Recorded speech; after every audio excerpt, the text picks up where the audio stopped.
Suri Dao, that is the young woman, 21 years old at the time, who was a part of the Zizian cult. Probably still is. She also lived on the land of Curtis Land. Now remember, this was early pandemic. So you remember the time when a lot of people were losing their places and trying to stay in their places. They couldn't get to work, so they couldn't pay rent. So I guess these young cult members was using that too to stop paying rent. So Curtis Lynn was trying to get them off the property for years. So they had a plan where they pretty much bum rushed him, said that they needed help. I think saying a pipe was leaking water or something. So he came out there to see what was going on. Thank goodness, he had his gun on him. And, they bum rushed him. They did. They bum rushed him and they stabbed him with a sword, the samurai sword. It was sticking out of his chest, but he, at 80 years old at the time, managed to open fire and wound two of them and wound one of them and kill the other one.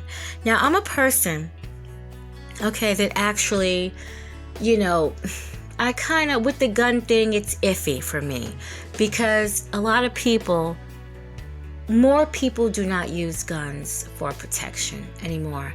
They use it to settle arguments. They use it to, take something that doesn't belong to them. They use it to kill somebody because they don't like that person's race, okay?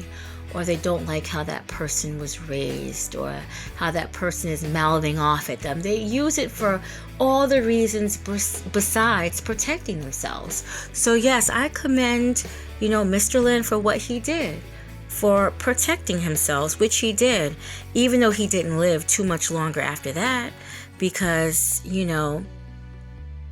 Maximilian, the one that they call Adair, Maximilian Bentley, he would come and slit his throat. All this to make sure he did not testify against the Zizians, which was crazy. Could you imagine knowing your dad who I guess helped these people, let them stay on his property in these moving vans, and they tried to kill him and he survives only to be, killed again by additional people of this cult. I mean, crazy. So two of the people that were charged with Emma Burhanian's murder, because again it was self-defense by Curtis Lind, and that was Somni. That's the one that goes by loving, not hating, and spells it in that really weird way. And also Suri Dao. They were charged with Emma's murder. So now Suri's in custody, and she, like the rest of them, is lying about names and birth dates and all that, because the Zizians, they use multiple names and birth dates that they have.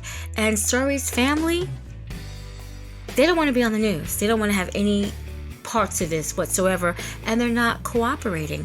They're not saying whether or not she is who she claims to be. They're not saying it. So either they're protecting her or they want no parts of this. I believe both. They want no parts of it, but in a sense they are protecting her as well. And this article was for this month. So as of February 2025, her family, is just letting it be the way it is, I suppose. Suri attempted to escape. Also the loving, not hating dude too. They both tried to escape from custody. Now, I don't know about Somni Latham, where I know he's in jail, but as for Suri, she is being housed now in a mental ward. Now Suri is trans non-binary. She goes by they or them, both female and male pronouns. Now,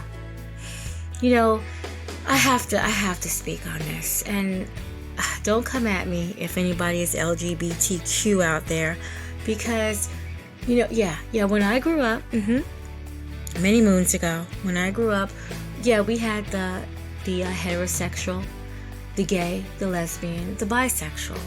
We even had the hermaphrodites that have, one of each sex. And we even had the asexuals that had absolutely no sex. They look kind of like a Ken doll down there, if you will.